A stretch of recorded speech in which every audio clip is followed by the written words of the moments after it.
আজ আমরা আবার শহর ছেড়ে বেরিয়ে পড়েছি, তবে এবার গন্তব্য সমুদ্রের ধারে মন্তে আর্জেন্তারিও পাহাড়ি ক্লিফ।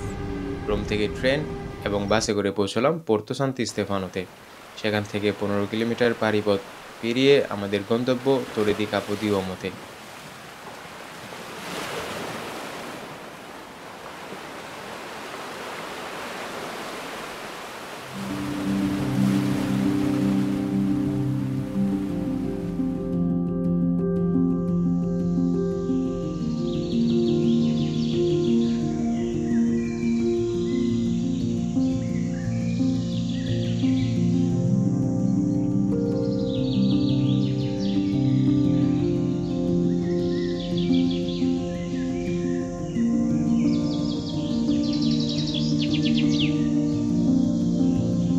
এক হচ্ছে প্রচণ্ড রোদ, তার উপর পাহাড়ি পথ, তার উপর আবার জঙ্গল। এই ট্রেলটা একটু কঠিন ছিল, তাই সম্পূর্ণভাবে দেখানো সম্ভব না।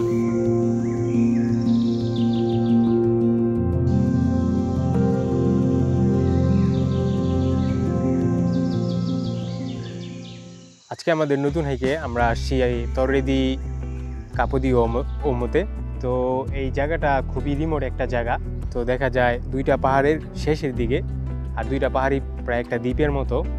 তো এটা তুস্কানির খুবই সাউথে পড়ছে এই তোরেটা বা এই মাউন্টেনটা। তো এটা খুবই রিমোট একটা জায়গা যেখানে আমরা আজকে হাইকিং আসছি। আপনি দেখতেই পারতেছেন ভিউগুলোও খুব সুন্দর, পাহাড় প্লাস সাগর। আর ওই দিকে দেখা যায় আছে সাগর আর লাগর খুবই কাছাকাছি একটা মিশ্রণ। তো এই দিক থেকে ভিউগুলো খুবই স্টানিং, বাট প্রবলেম হচ্ছে এই জায়গায় আসাটা খুবই কঠিন ছিল। তো এই জন্য আজকে আমরা আসার ভিডিও করতে পারি নাই। মেবি আমরা যাওয়ার দু একটা ভিডিও দেখাবো, কারণ ক্যামেরা একদমই হাতে নেওয়া যায় না। তো পুরোপুরি উপরের দিকে উঠতে হয়। তো ফাইনাল ডেস্টিনেশন আজকে আমরা এখানে আসছি। এখানে ভিউটা দেখা যায়, এখান থেকে কয়েকটা ইজোলাও দেখা যায় বা আইল্যান্ড। আমাদের এই মেইন পয়েন্টে বা ফাইনাল ডেস্টিনেশন সেটা ছিল একটা লাইট হাউস, পুরানো প্রায় 500 বছর আগের। তো এখানে আসছি, এখান থেকে সব দেখা যেত।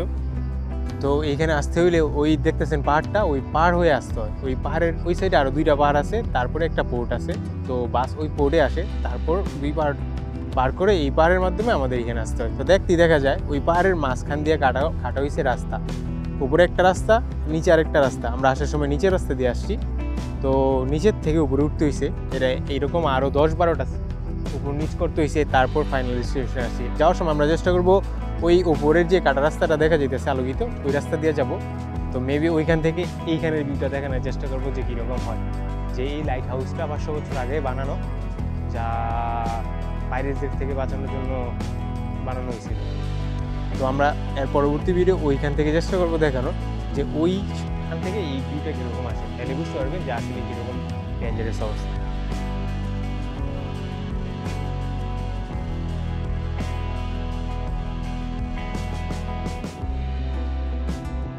তো আমার এই সাইডে দেখা যাচ্ছে আরেকটা গ্রাম, একই পাহাড়ের ঠিক অপোজিট সাইডে আরেকটা কর্নার। সেই কর্নারে একটা গ্রাম আছে, নাম হচ্ছে কালাপিক্কলো।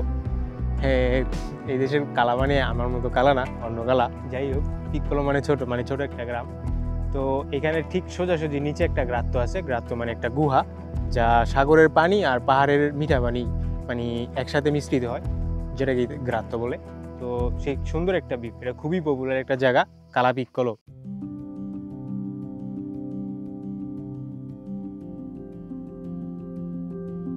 ছিলাম পাহাড়ের উপরের জায়গাতে, যেখান থেকে পুরো ভিউটা দেখা গেছে। এখন পাহাড়ের একটুখানি নিচে আসছি, আর এইখান থেকে দেখা যায় খুব মজার একটা খেলার জিনিস, তা হচ্ছে যে রক ক্লাইম্বিং বা পাহাড় বাও, যেটা বাংলায় বললে।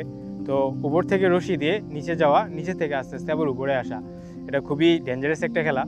তো ওই হিসাবে রক ক্লাইম্বিং এই সাইডে খুব একটা বেশি পপুলার না, বাট তুস্কানোর এই সাইড দিয়ে যদি আসেন তাহলে এটা খুবই পপুলার একটা জায়গা। তা হচ্ছে কারণ একদম নিচেই সাগর, তার উপরে খুবই সুন্দর একটা পাহাড়ের ভিউ, আর তার সাথে সাথে আছে এরকম একটা লাইমস্টোনের দেওয়াল যা সোজাসুজি নিচে নামছে। তো এটা রক ক্লাইম্বারদের কাছে অনেক বেশি একটা পপুলার জায়গা। আর এটা সিএ মাত্রা ডেঞ্জারাস অবস্থা বোঝায়, বা সিএ মাত্রার একটা বোর্ড, যা রক ক্লাইম্বিংয়ের তারা ডেঞ্জারাস কতটুক সিম্পল কতটুক এটা বোঝানোর ক্ষেত্রে ইউজ করে। তো এই ক্ষেত্রে দেখা যায় এটা শুধুমাত্র ন্যাচারাল পাহাড় আর সমুদ্র না, প্লাস পাশাপাশি একটা খুব সুন্দর একটা জায়গা রক ক্লাইম্বারদের জন্য। তো আমাদের এই পর্ব এই পর্যন্তই। আশা করি আপনাদের খুব ভালো লাগছে।